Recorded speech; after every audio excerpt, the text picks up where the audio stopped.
Sebagian besar apa yang tertanam dalam diri kita adalah kejadian sejak kita masih kecil. Dari cara kita dibesarkan sehingga membuahkan kepribadian. Begitupun pengalaman dalam kehidupan. Semua hal ini bergabung sehingga menciptakan diri kita yang seperti sekarang ini. Dalam sehari-hari, kita banyak terikat dengan apa yang kita lakukan. Seperti peran untuk keluarga, peran yang kita mainkan dalam pekerjaan, atau dengan teman-teman. Kita mungkin merasa bahwa melepaskan sesuatu di salah satu kepribadian itu berarti entah bagaimana kita telah mengecewakan diri kita sendiri atau orang lain. Kejadian di mana takut bahwa untuk melepaskan sesuatu hal atau bagian terpenting dalam kehidupan yang kita terjemahkan ke dalam pikiran berarti adalah kegagalan. Dalam video ini, aku ingin lebih menjelaskan cara melepaskan dengan pendekatan Taoism. Apa itu Taoism atau Taoisme? Taoism adalah sebuah aliran filsafat yang mempelajari kehidupan alam berasal dari Cina. Taoism merupakan ajaran Laozi atau Zhangjiao. Taoism berkisar seputar melepaskan dan mengikuti arus. Sepintas tindakan melepaskan mungkin tampak seperti bentuk kelemahan, tetapi menurut para Taois, dengan pemahaman yang benar tentang cara kerja alam semesta, kita dapat mendekati kehidupan dengan lebih cerdas, lebih efisien, dan mengikuti arus, daripada berenang melawannya. Oleh karena itu, kekuatan melepaskan adalah bentuk kekuatan yang didasarkan pada kecanggihan daripada kekuatan. Pertama, tidak melakukan. Konsep Tao Bui. Laozi berkata, ketika saya tidak melakukan apa-apa, orang-orang akan mengubah diri mereka sendiri. Ketika saya diam, orang akan menyesuaikan diri. Ketika saya tidak melakukan apa-apa, orang-orang akan mensejahterakan diri mereka sendiri. Ketika saya tidak menginginkannya, orang akan menyederhanakan hidup mereka. Tidak melakukan apa-apa. Kedengarannya seperti undangan yang menyenangkan untuk bersantai atau lebih buruknya lagi, jatuh ke dalam kemalasan. Namun bukan maksudnya berdiam diri tanpa melakukan aksi yang nyata, melainkan melakukan hal atau tindakan dengan cara yang mudah. Dengan arti lain, saat kita melakukan tugas yang sangat berat, kita lakukan dengan kedamaian, tanpa perlu terburu-buru, sehingga dapat mengerjakan dengan keterampilan dan efisiensi yang maksimum. Bui melibatkan untuk melepaskan keinginan yang mungkin kita coba paksakan terlalu keras pada suatu hal untuk bisa terjadi. Sehingga ini mengundang kita untuk tetap berada di situasi apa yang sebenarnya terjadi dan cenderung mengesampingkan ego kita sendiri. Kita coba ambil contohnya. Saat kita menyukai seseorang agar orang itu suka balik pada kita, langkah awalnya dengan cara kita tunjukkan apa yang menarik dalam diri kita, yang bisa disebut juga attraction. Bisa saja ketertarikan dia balik ke kita, ataupun sebaliknya tidak. Jika kita tertarik dengan dia dan sudah mencoba cara agar bisa dia suka dengan kita, maka hasilnya kembali lagi kepada dirinya dia sendiri, suka atau tidak pada kita. Ketertarikan terhadap seseorang adalah fenomena murni dari diri sendiri tanpa orang lain bisa kontrol dan paksakan.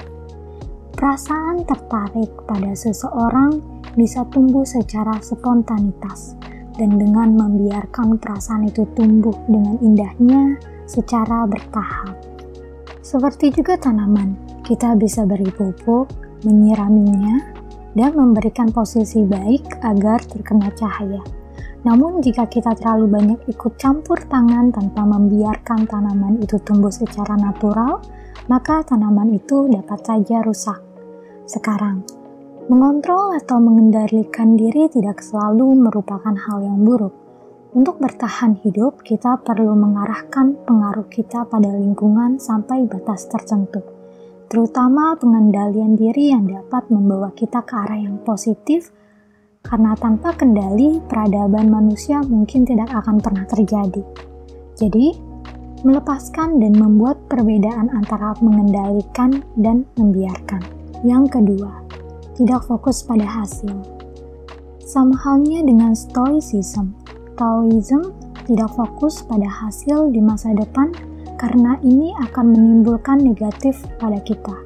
Saat kita terlalu fokus dengan masa depan, hal ini dapat membuat kecemasan.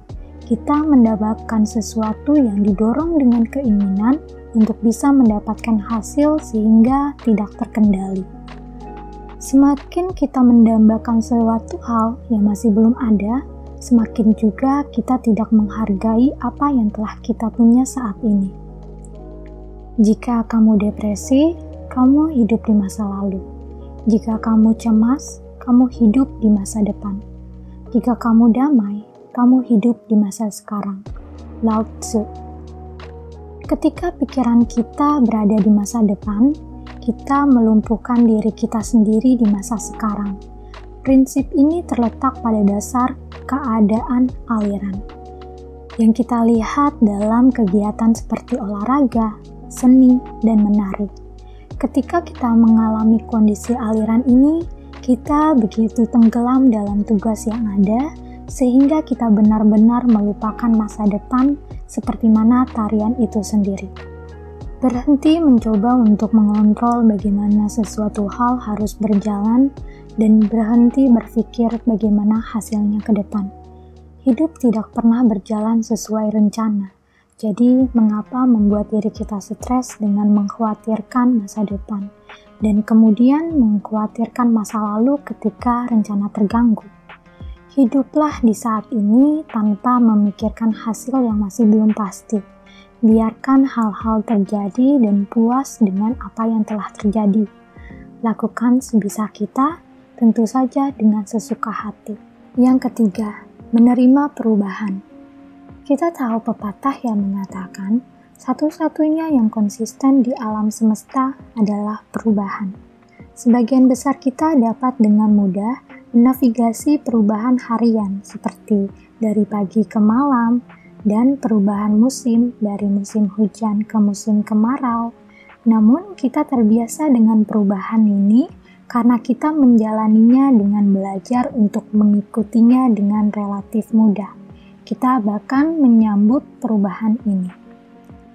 Para Taois sangat sadar bahwa kehidupan terbentang dalam gerakan konstan antara yang berlawanan, antara tinggi dan rendah, terang dan gelap, yin dan yang.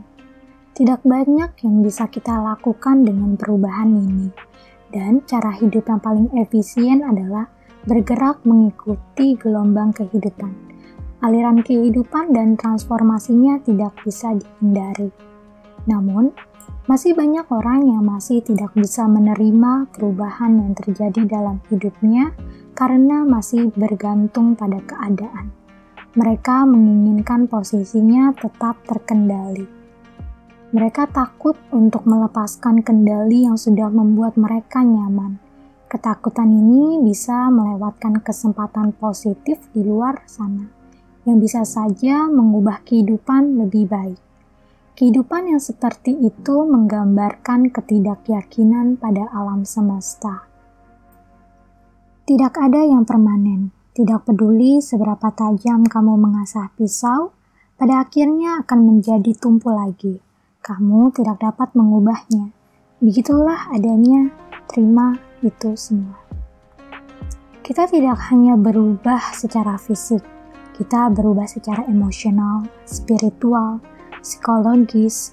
Kita berubah setiap hari dalam segala hal. Setiap hari kita hidup, ada yang hilang, dan ada pula yang bisa kita dapat.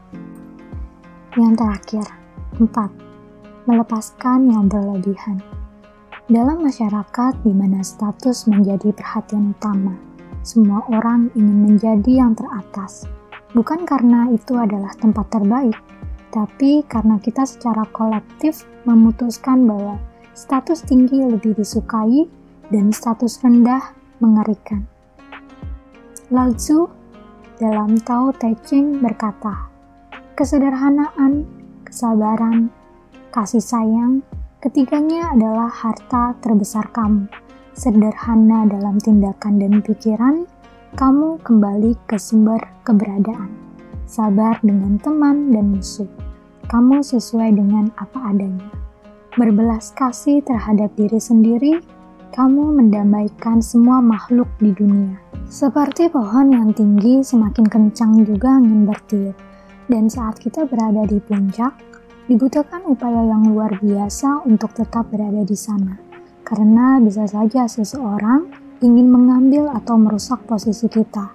Keadaan ini bisa membuat stres. Namun, berbeda dibandingkan dengan posisi yang lebih rendah, di mana seseorang hidup lebih private atau mengutamakan privasinya. Bisa lebih sedikit persaingan, juga lebih sedikit musuh. Pertanyaannya yang bisa kita tanyakan pada diri sendiri adalah, apa yang benar-benar kita butuhkan?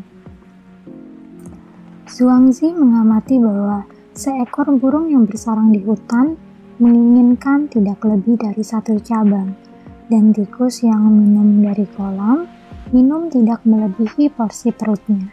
Jika kita bertujuan untuk apa yang kita butuhkan dan melepaskan yang berlebihan, memungkinkan untuk kita berpergian dengan ringan. Epictetus juga mengamati bahwa kebutuhan dasar untuk hidup mudah didapat, dan bahwa hidup sederhana adalah kunci kebahagiaan. Ini adalah jalan yang mudah. Ketika kita berhenti melakukan hal yang terlalu memaksakan dan berlebihan, kita memberi ruang alam untuk berkembang.